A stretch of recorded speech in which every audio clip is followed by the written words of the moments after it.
Bienvenidos, aloha, and welcome into Sunset Rewind. Alex Crawford, Howard Croom with you, and as you can tell, due to some unforeseen circumstances, we are doing this week's episode over Zoom. We'll be back in the studio very soon, but Howard, as we know, teams, players, coaches, everyone's adjusting right now, and we're having to do the same, so it's good to be with you over Zoom this week.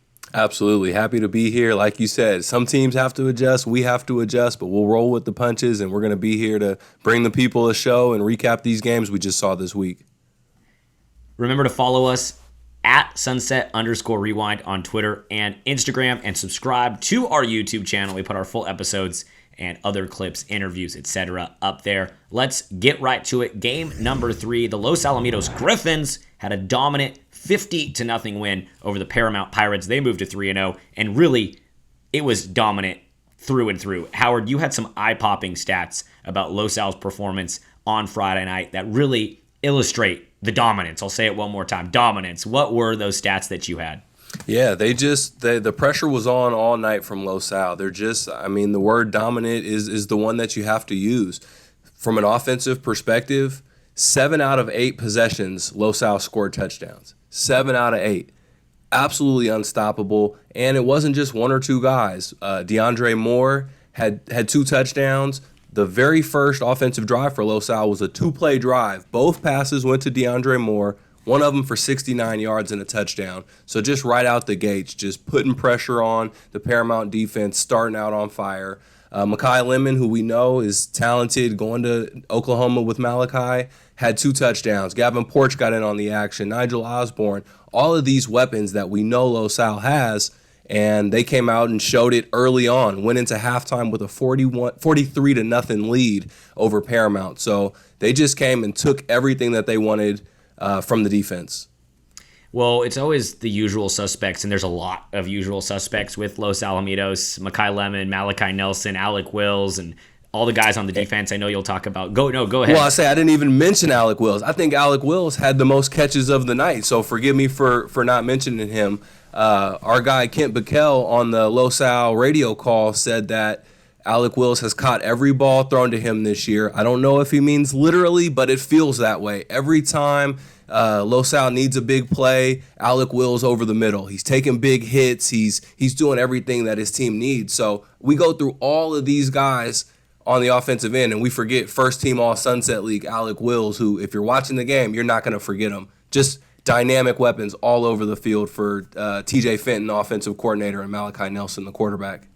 Well, I say usual suspects, but there's so many. It's really, I joke, it's hard to keep track of all the guys that make plays for Los Al. But and you brought it up with Coach TJ Fenton this morning, we were really impressed by the play of a freshman, Capono Mao, starting at center, and you asked TJ Fenton about him on our Zoom call with him this morning. Capono Mao, stud. He does a great job, and it's funny because he is a freshman, but maturity-wise, knowledge of the game-wise, and physically, not really a freshman.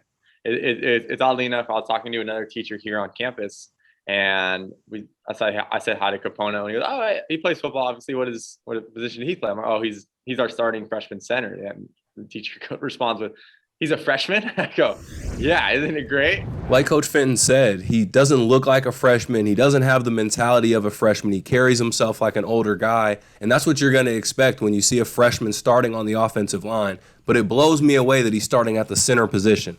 That means he has to identify the defense. He's touching the ball on every single play, snapping it to an all-star, superstar quarterback. So there's a lot of pressure involved there.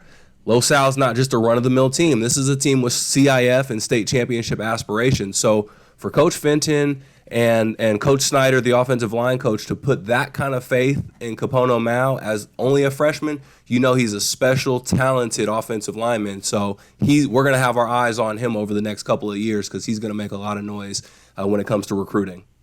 Now, Los Al, they're about to be really tested. We saw them get tested last week against Lincoln. Their next couple games, Buchanan from the Fresno Clovis area, then Santa Margarita, then a bye week, and then they roll right into Chrono Del Mar and Edison to open up Sunset League play. So we're really about to find out who the Griffins are. Let's go a little bit south of Los Alamitos down to Huntington Beach. The Oilers are rolling 2 wins in a row, dominant for them. 35-6 over your alma mater, Howard, the Long Beach Wilson Bruins. Does that sting at all for you, by the way? It does sting, but I had prepared myself going into the game. I knew it was going to be a rough one for the Bruins just because of, we're so high on Coach Brown and the Oilers and all the talent that they have. So I knew it was going to be a rough night for Wilson. Howard, the Oilers are rolling 76-6 in their last 2 wins over Western and now Long Beach Wilson. What's been different or what stood out to you about Huntington Beach over these last 2 games? Well, I think there's been a lot. I think what's been most impressive and what we've heard consistently, including from Coach Brown, is the defense. The defense has been absolutely smothering, with the exception of 1 quarter. So through 3 games, 12 quarters of football, there's only been 1 quarter that wasn't good. That was the first game of the season against Aliso Niguel in the 4th quarter. Other than that, it's been almost perfect from the Huntington Beach defense. So that's what's started off the hot run from Huntington Beach, and it's allowed the offense to get the ball back, to feel fresh, and to dominate as well. And Coach Brett Brown talked about that when we chatted with him this morning. To be honest with you, our defense has played well every game, with the exception of a couple drives in the 4th quarter against Aliso. And then our offense is starting to click a little bit right now, too. A couple of guys who deserve a shout-out, and we gave a shout-out to this guy last week, Jeff Hagedorn. He had a huge week last week, and Coach Brown said that continued, and it was a big reason why Huntington Beach was able to hold Wilson from scoreless for the first 3 quarters and for most of the 4th. Jeff Hagedorn just putting a ton of pressure on the quarterback. Eli Anderson, he's a guy who every single week, his name is big in the stat book. He's a huge contributor for the Oilers defense. In addition, E.J. Riedrich, really, really solid, consistent guy. We always know he's going to bring the lumber when it comes to hitting, and he gets all over the field, tracks down the running back. He had 6 or 7 tackles last night. That was impressive. And another guy that we absolutely have to show love to, who came up huge and had a day yesterday, that was Joe Carroll. He had a sack, he had 3 or 4 tackles, and he brought a lot of pressure and a lot of stoutness to that defensive front and that front 7, and he's a guy that deserves some love. And Howard, as Coach Brown said, the defense has been there, but the offense has been clicking. And in week 1, in their loss to Aliso Niguel, they were without Hideo Ray, they were without left tackle Trent Light, and I really think those were big difference makers getting them back. We saw the impact of Hideo Ray this week. AJ Perez, 4 first-half touchdown passes for the Oilers on Friday against Long Beach Wilson. Offense is finally performing how we thought it would. And I guess my point is just, I think missing Hideo Ray, missing Trent Light in week 1 was a bigger impact than maybe we realized at the time. And in addition to Trent Light on the offensive line, Will Burke also missed the first 2 games. He's a huge part of what the Oilers do. So getting him back for the Long Beach Wilson game was really big and helped shore up that offensive line play. But some other guys that had big nights, Caleb Kelly came up with 2 touchdowns. Hideo Ray back in the lineup, as you mentioned, Alex, he came up with a touchdown. And also Jordan Castro, he's a guy that we know is big on the defensive end, big defensive cornerback, but he scored a touchdown, had a big night as a receiver for the Oilers, so that was good to see him get in on the action. And just a dynamic group, and they get it done in a lot of different ways, but as we know, it kind of starts and ends with AJ Perez. He's been putting up 4 touchdowns I think in the last 2 games. So when he's rolling, the offense is rolling, and everything's going right, and he's been hot lately. Well, there's a reason why I had him as my dark horse MVP candidate for the Sunset League. We'll see if that comes true, but he's finally playing like that after stumbling a little bit in week 1. Okay, Howard, now we got to talk about Chrono Del Mar. They have been rolling 41-7 at Davidson Field on Friday over another team with a Sea Kings mascot, Palos Verdes. CDM, Howard, we talked to Coach O'Shea this morning. They look perfect from a fan's perspective, right? From my perspective, I'm like, man, the Sea Kings are rolling back-to-back games with receivers having hat trick, receiving three touchdowns for John Tipton last Friday, and then 3 touchdowns for Max Lane this Friday. So I'm sitting there like, man, CDM looks perfect. We talked to Coach O'Shea this morning, and here's what he had to say when we asked him if the Sea Kings have anything to work on. I mean, if you wake up every day and your goal is to play the game of football to perfection, that means you should never punt a football or ever give up a first down. So if that's the standard we have for the kids, we are far from that goal. When I look at CDM, Howard, it's weapons and it's standards. They've got such high standards there, Coach O'Shea and his staff, and the culture. I always talk about culture with them, but the culture that they instill, and they've got weapons and standards. David Razor has very capable receivers that we admittedly slept on in the preseason. And CDM, they're going to be tested this coming Friday against San Clemente. But weapons and standards, man, I'm so impressed with Dan O'Shea's squad. As you should be. And what stands out to me about talking to Coach O'Shea is when he talks about his guys, he loves the way that they work. He loves their approach. He loves the way that they buy into the program. We know the CDM, they have a chip on their shoulder. Even though recently there's been a ton of success, they know that they got to the state championships and CIF championships because of the culture, because of the work, playing for the name on the front of the jersey, not the back of the jersey. We asked Coach O'Shea how good David Razor could be, and he talked to us about the development that's happened from the scrimmage to game 3, and just seeing David Razor put in the work to process the information on the RPO, for example. Does he hand the ball to the running back? Does he run it himself? Does he pull it out and throw it? He said these are things that he's seen David Razor be in the film room, put in extra time, and really make leaps and bounds in just a couple of weeks. A couple of other guys he mentioned. Scott Truninger, huge tight end, great athlete. Coach said that he really grew into his body and really put in some work this offseason to really become a big-time guy. Coach projects him as possibly a Pac-12 recruit. So, and lastly, another guy he said put in a lot of work was Cooper Hoke. He said Cooper Hoke is a guy that intentionally went out to improve on his speed. He wanted to be able to beat defenders over the top. He wanted to work on his footwork, and that's something that he put in a lot of effort in the offseason. And Coach sees it, says Cooper Hoke looks like a different guy out there, and it's showing up when you see the numbers. So just an absolutely dynamic offense. It looks like the sky is the limit for the Sea Kings. So I'm so excited to see how they make it through the Sunset League once this competition really heats up. Well, it's easy for us to love on their offense, but the defense has been lights out too. Here's Jake Simpkins talking with our reporter Chris Babona after the game against Palos Verdes. Yeah, we were really locked in with the film. So we were calling out plays when they came out in the formation. We were calling out plays, but so it was easy to read. Well, I'm glad we're highlighting Jake Simpkins because when we've asked what's been one of the high points of the CDM defense, they continue to tell us the defensive backfield. All we hear is that cornerbacks and safeties, they're flying all over the field. Jake Simpkins, for example, last night had 3 pass breakups, a couple of tackles. It's basically a no-fly zone in the defensive backfield for the Sea Kings. So we know the receivers are taking care of business, but also their corners are as well.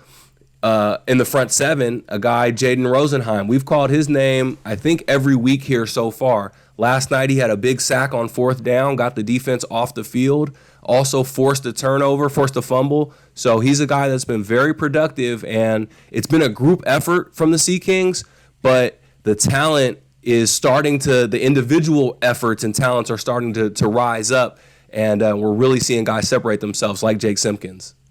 Well, like I said earlier, it's going to be a real test for Chrono Del Mar Friday at San Clemente. Very excited to see the outcome of that game. Another tough game in the Sunset League that went down Friday at Orange Coast College. Edison, the Chargers, they tallied another mark in the loss column, dropping to 1-2, 23-21 final score on a last-second field goal against a really tough Trinity League opponent, their second Trinity League opponent this season, Orange Lutheran. Howard, despite the loss for Edison, they played what Coach Grady called Chargers football, Edison football. He was happy. I shouldn't say happy, but he was impressed by the performance of his team. There were some player performances that stood out to you. Who jumped off the page from Edison from your standpoint? Yeah, well, I mean, it was an excellent game. So there was multiple guys that jumped out. We have to start with Troy Fletcher. He's a guy week in and week out at this point. We know the offense, and this surprises us a little bit. We didn't foresee this coming into the season, but the offense is really revolving around Troy Fletcher right now. He had 20 carries yesterday. In today's day and age, when you see a lot of air raid and spread offenses, you don't often see running backs with 20 carries, but he had 20 carries, scored a touchdown, so Troy Fletcher had another good night. Parker Awad, he looked good as well. Threw the ball 20 times, had close to 200 yards, 2 touchdowns. Also showed some versatility with his legs. There was a little bit of pressure at times, and he was able to escape the pocket, showed toughness, took a couple of big hits. So those guys really stood out as some guys we knew would come into the game having big offensive nights. But what I didn't expect at all was for Peyton Gregory and Austin Gribbick to get in the score column with offensive touchdowns. I didn't even know these guys had receptions, deep down inside of them. I didn't even know they were offensive guys like that, because there might be the two best defensive players on Edison. But like I said, Austin Gribbick and Peyton Gregory both had receiving touchdowns from Parker Awad, just bringing more versatility to this Edison offense. But another guy who really shined last night, had a heck of a day, was Tucker Tripp. 5 catches, 82 yards, got first downs and moved the chains when his team, their back was against the wall and they needed it. So he's a guy that is showing that, hey, I'm an option, and defensive backs better respect me because I can go off for a huge night as well. Well, Howard, I want to go on record. Maybe I said this before when they played Servite, but I want to go on record again and just say I respect Coach Grady, his staff, and the Edison Chargers for scheduling tough opponents. I think it's really going to pay off when we get to the Sunset League schedule. And I asked Coach Grady about that this morning. Well, it certainly doesn't hurt, play against good opponents. That saying, iron sharpens iron. I guess we'll see. We'll see how it ends up. But, we like playing these teams because you get better. You get tested. We were put in tough situations last night. I felt like we responded. And they just made a couple more plays than we did. Well, I believe exactly what Coach Grady said to be true. And, I said this off air, Alex, I'm higher on Edison today than I was before they played Orange Lutheran and lost. It was such an impressive game. So many guys came up with big plays. A couple of guys on defense, Dom Lopez had a fumble recovery on the 1-yard line right before halftime. His team absolutely needed somebody to step up and make a play, and he came up big. So this Edison team, they have absolutely no quit in them. We saw them have a tough game the first game of the season, but we knew they would be better for it. And I think we're seeing that. They took a step up in competition playing Orange Lutheran, and they looked like they belonged. Coach told us they were only a few plays away from winning the game, and they know that. So that's going to give them confidence, and they know they can play with anybody in the county, anybody in the area at this point. Even though they didn't come out with the victory, they'll figure it out next time they're in a tough situation like that. Yeah, as Coach Grady said, iron sharpens iron. I respect the Edison Chargers. Let's move on to another team that came up with a loss this week in the Sunset League, Fountain Valley, their second loss in a row, 42-0 to El Toro. And for the second week in a row, the offense really struggled for the Barons. We know that Coach Gutierrez, new head coach there, he's trying to install physical football at Fountain Valley High School. And Howard, you asked him if, despite the product not being what the Barons or what we want to see, is the process, is the physicality still there from Fountain Valley? I think our kids are still running hard. Our offensive line is going. We have 3 guys on the offensive line that are also starting on the defensive line. So we'll roll, and then they come out and play defense. They get back to offense, and they're hurting a little bit. They're a little winded. So those 10-yard runs now turn to 3-yard runs. The 3-yard runs that you really grind for, they turn into a 0, no non-positive gain. Like Coach said, guys are still playing hard, but it's tough when you have so many guys that are starters going both ways, especially your big guys, your offense and defensive linemen. And right now, 3 of the 5 offensive linemen for the Barons are also starting on defense. 7 starters on offense start on defense overall. So it's a group that, does get a lot of snaps and can tend to get worn down a little bit, especially when your offense isn't finding ways to convert just yet in the season. Your defense starts to get run down a little bit. But Coach has been encouraged with the way guys have responded. His team is not quitting. They don't have that in them. It's a tough group. And they're just looking, working on depth right now, working in different guys and just trying to see, just trying to find stuff that works. One of the bright spots from last night for the Barons was the run game. That's been very consistent. They were up over 100 yards. Ben Pham, he's been running very hard. He's been a bright spot, as has Abdel Habiba. He's been running hard all season. Actually getting a bulk of the carries has Abdel. So those 2 guys, a 1-2 punch, and there's a couple other guys that get worked in as well. That's been really solid for the Barons so far. Now they just got to find ways to find other opportunities through the air and stuff like that, and they'll find their way. They'll get their footing and be better as the season goes on. Yeah, Coach Gutierrez pointed out Ben Pham really, who's been a stud on both sides of the ball, playing running back and then outside linebacker / DN. So excited to see what he does, Ben Pham, as we get into Sunset League play. Final team to talk about on today's episode, Newport Harbor. Their game against J. Sarah postponed until the week of September 20th. Sailors will be back in action at Davidson Field next Friday, September 10th against Capo Valley. But we did chat with Coach Lofthouse this morning, and we asked him if there were any silver linings or anything good that could come out of having the game postponed. Here's what he had to say. Well, we had a number of guys who actually had some injuries that were slowing them down. So, we had about 4 or 5 starters who really could have used the rest. Those guys were able to take the week to kind of get their bodies back healthy, get extra treatment. Coach Lofthouse, he's a real poised guy. Been around football for a long time, been at the highest levels in college football. So he's always going to find a silver lining, and he's not going to be rattled by any situation. So we definitely expect for him to understand the positives that come from this situation. But, the reality is the flip side is the Sailors are going to have 8 weeks of football in a row without a bye week. So that'll be tough. But this is a group that they've been playing together for a long time, even though some of their guys are young. And, you got to look for the blessings in disguise, the silver linings. And I think the Sailors are going to be just fine. Really just looking forward to them getting back to it after 2 weeks off. Yeah, and I think the biggest thing that Coach Lofthouse told us this morning is that the Sailors are getting some guys back who were with the team last season and hadn't come back yet for this season, namely Andrew Chenier, who's going to join his brother Connor, who's an all-league linebacker for the Sailors. Andrew back with the team. That's a huge addition, a senior linebacker with multiple years of varsity experience rejoining the Sailors. A couple other guys that are going to help out with depth on special teams and on defense. I really think that's big for Newport Harbor.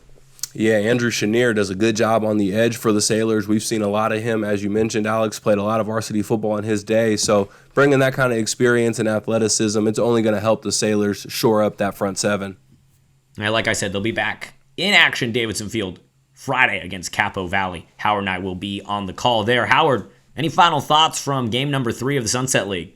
Well, I thought it was a good week for the Sunset League. Obviously Fountain Valley had a tough loss. They're still getting better. They're still growing. But aside from that game, I thought it was really, really strong. We had 3 blowouts, Sunset League teams absolutely dominating, and then Edison lost a nail-biter on a last-second field goal to a tough Orange Lutheran Trinity League team. So I think Sunset League really showed this week that, we get billed as one of the best public school leagues in California for high school football, and I think Sunset League is living up to that billing right now.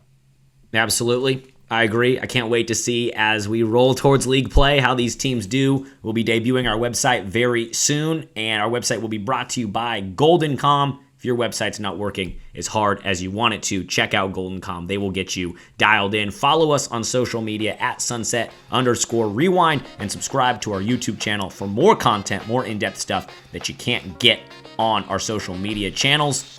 Howard, we'll be back in a week's time with more games and a little bit more knowledge about the Sunset League under our belt for the Sunset League players, parents, and coaches. For my co-host Howard Croom, this is Alex Crawford saying, from the 405 to PCH, from Saddleback to the Pacific Ocean, you've been watching Sunset Rewind. Thanks for tuning in.